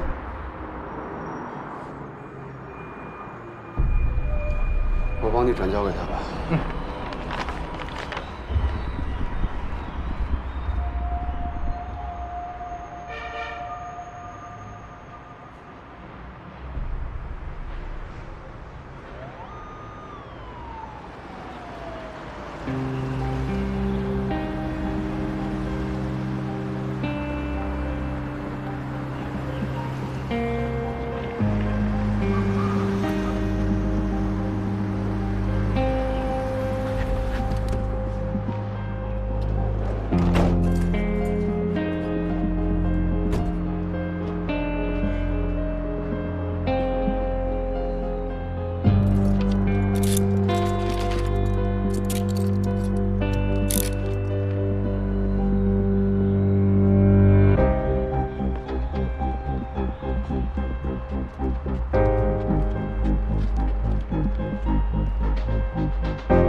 你哥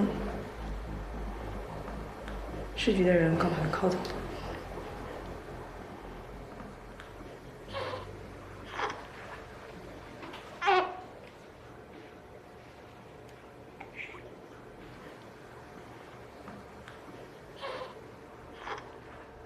你还是过不去这个坎儿，是不是？红宇，他毕竟是你的亲哥哥，我不相信他会无缘无故的陷害你。到了这个时候，你们兄弟俩所背负的一切，都必须由你们两个共同来面对。咱们的孩子也需要一个勇敢的、有担当的，能在阳光下看着他长大的父亲。你说呢？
我到了，你在哪儿？你迟到了，郭队长。今天路上有点堵，我跟你说，别跟我卖关子，否则我可不奉陪。向前走1个路口，我得确保你没被跟踪。你给我滚蛋！500中了你一枪，然后被车碾死了，对吧？你到底是谁？向前走1个路口，你就能知道是谁拿走了你的枪。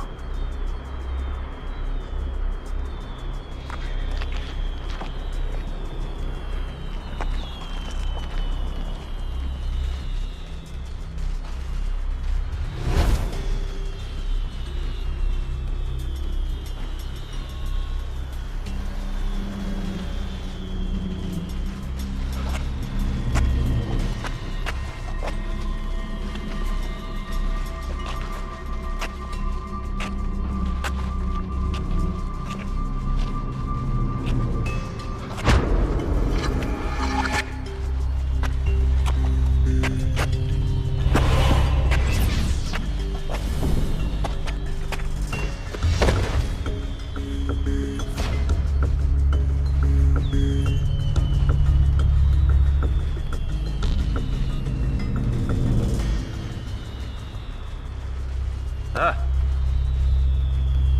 这家伙怎么了？想巅峰啊？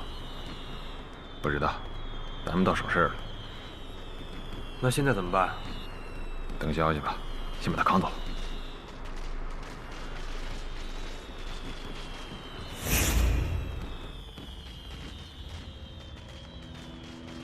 110吗？我要报案。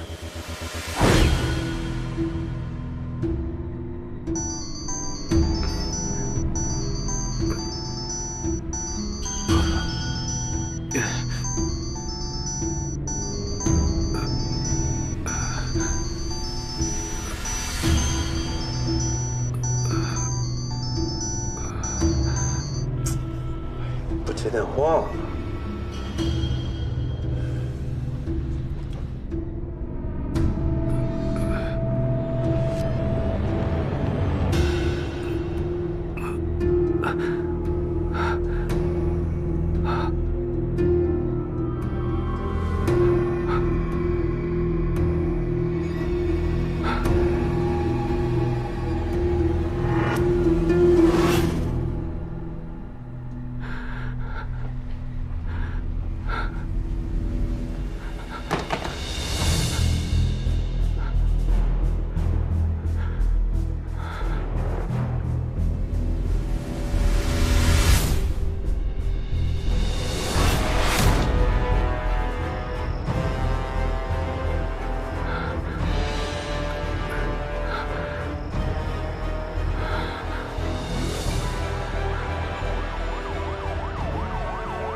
还没联系上关队啊？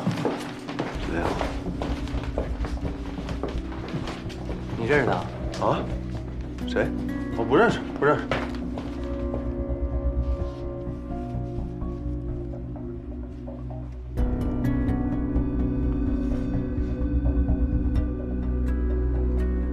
哥，这照片给你一张，拿好了啊。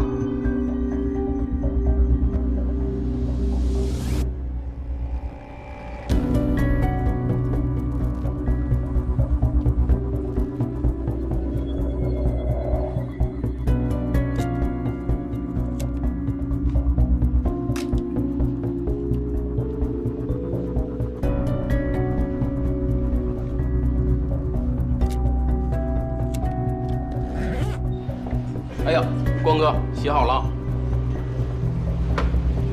哦，对了，把今天的监控资料叫我查一下。好的，关哥。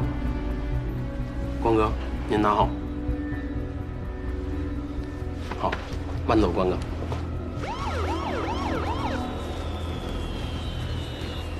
哎呦，关队，关队，你可回来了！给你打了好几个电话都没人接。啊，鞭炮声太吵了，没听见手机响。凶器找着了？小高在楼道垃圾桶里找着的，上面有血迹和指纹。关队，结果比对出来了。谁呀？什么看看？怎么会这么快？哥，你听我说，其实当时我……你要么投案自首，要不就把事情说清楚，要么就赶紧跑。火风啊，你的心情我能理解，但作为直系亲属，你必须要回避。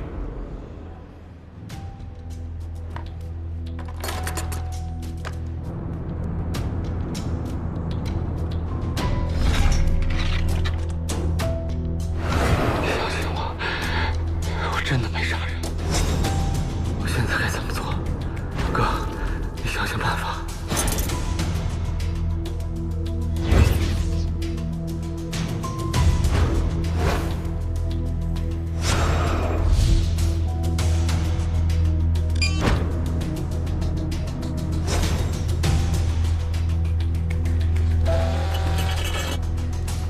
喂，我是关洪峰。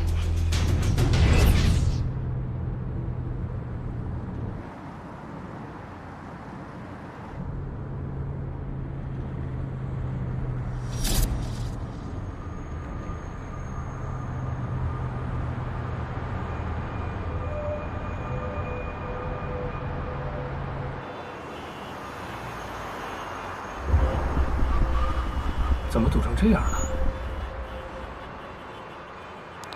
总队，B07呼叫。B07，请讲。我们行驶到环线路封闭隧道中段，前方道路拥堵，是否需要应对处置？前方道路是否完全拥堵？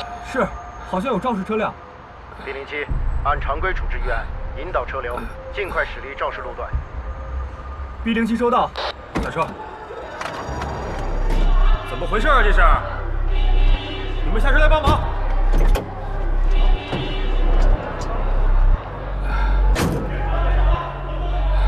你们的车往前开，别挡在这儿。别挡路！来，前面动一动，动一动。快点！前面动一动。怎么回事？动一动。快点！别停在这儿。把车往旁边开。快点！怎么回事？动一动。快点！别跑！站住！追！快！别跑！站住！追！别跑！追！停下！站住！停下！别跑！站住！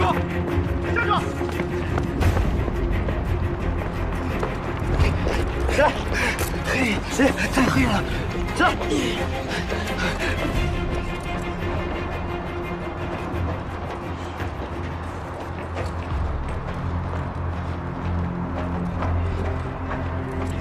看这汗出的。关队，总队拘传你回去调查，也不见得是什么大事，别为难哥几个，老实待着。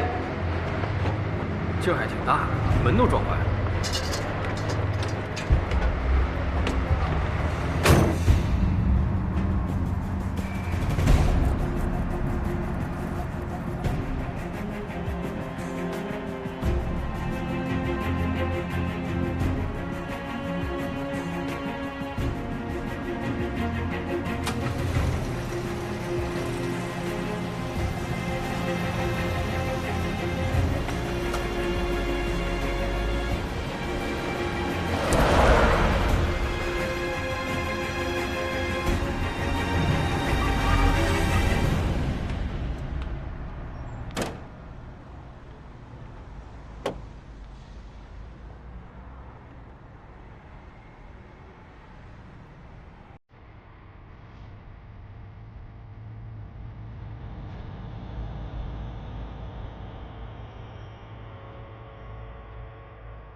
就5分钟，不许谈论任何与调查有关的事儿。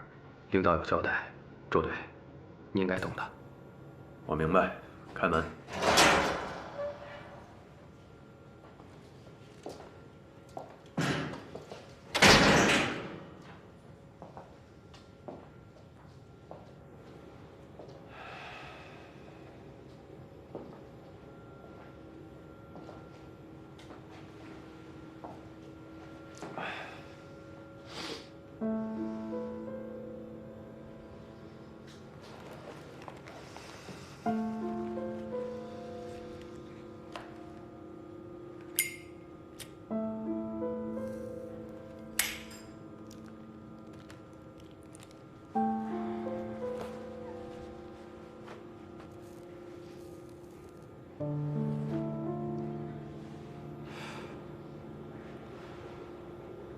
01年，对，01年1月27号晚上10点多钟，我骑着摩托车路过丰庄路东口，大部分的店面都关门了，三三两两的行人也赶着回家过年。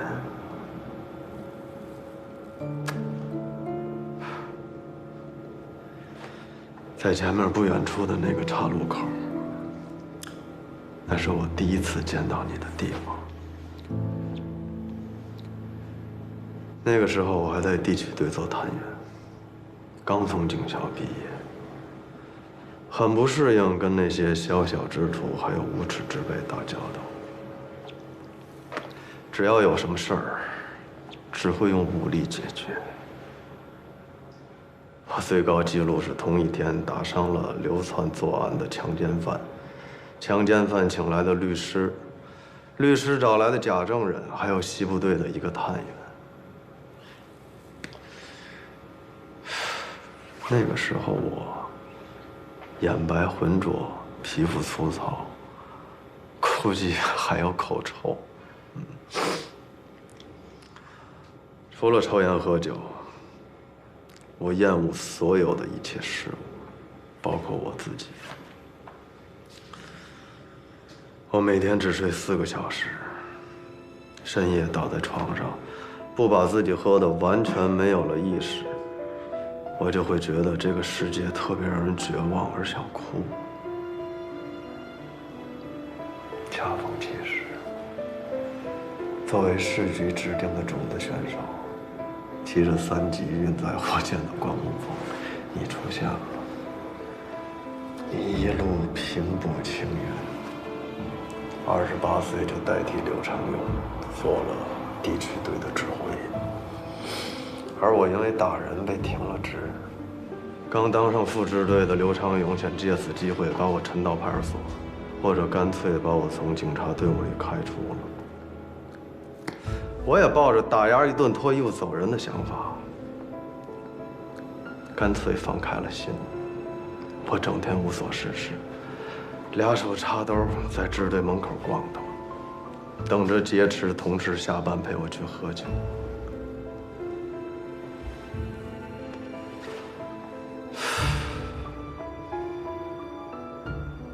那天晚上，我忍着宿醉的头疼在街上游荡。你戴了一条跟上衣极其不搭的紫色的围巾，被一个卖簸箕的老太太揪着在那理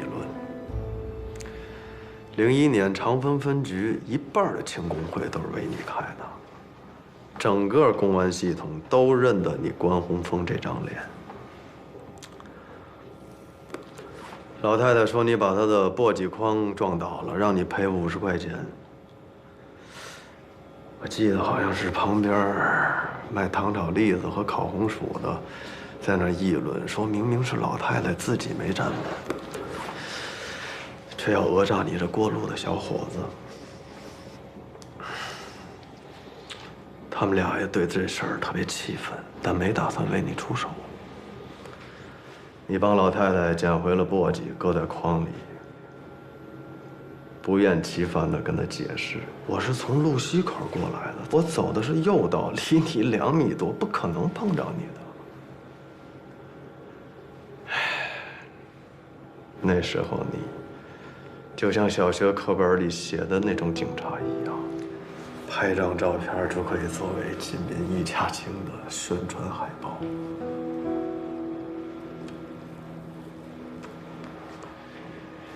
你对牛弹了半天琴，老太太根本不说理，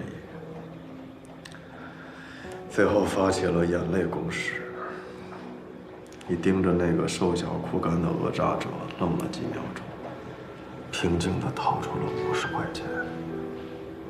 老太太刚要接，我过去了，我盯着她，她把手收回去了。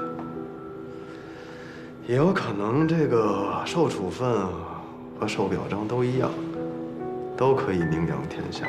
嘿，你一眼就认出了我。你把钱塞给老太太，拉着我往前走了一段，跟我说：“这样不解决问题。”嘿，当时我对你这个警衔比我大2级的同龄人，我很是不以为然啊。你不说对不对，好不好？光讨论有没有用，我告诉你，我顶烦你们这号。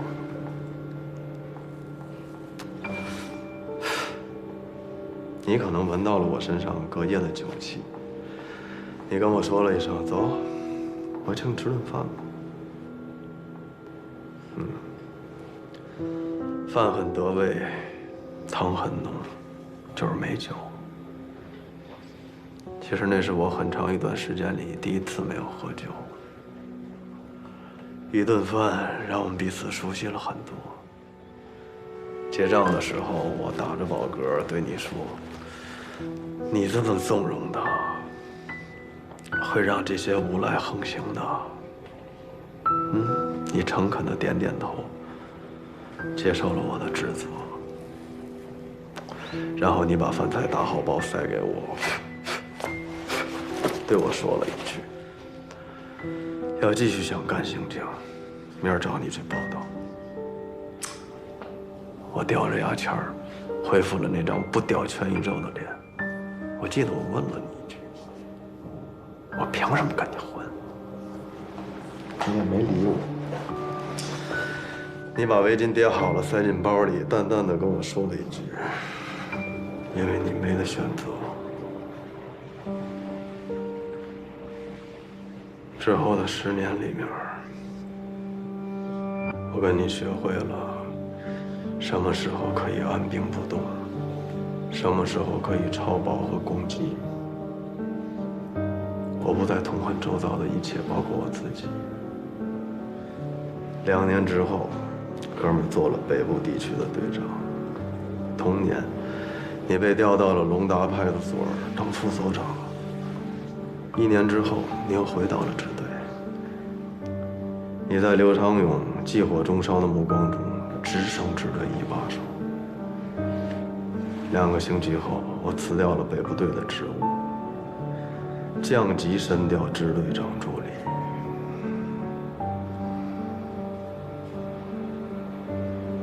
老关，咱们兄弟15年了，可以说没有你关洪峰，也就没有我周巡的今天。15年啊！操！我居然没有交下你这个朋友。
你一个人还敢去支队啊？不怕到了天黑回不来啊？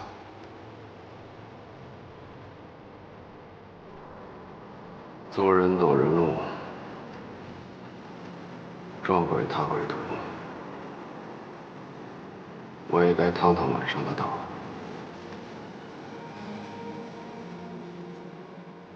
你恨我吗？你知道一个人生下来能有一个孪生兄弟的几率有多大吗？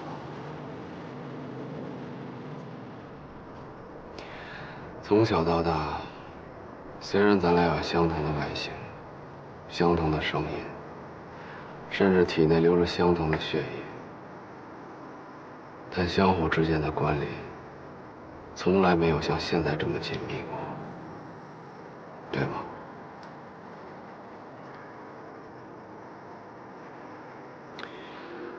如果说一母同胞是缘分的话，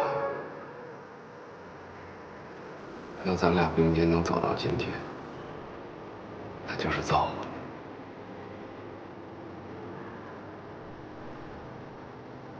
你听着，我不知道你对我做过什么，我更不知道你对自己做过什么，我也不明白你到底为什么这么做。我就是想告诉你，如果换我是你的话，或者说有一天你要是沦落到我这个地步的话，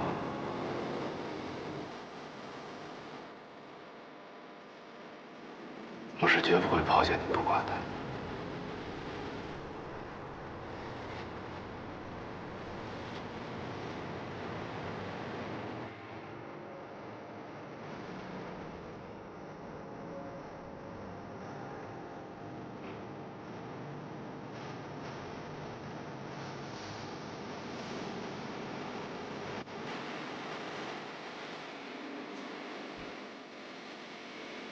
啊。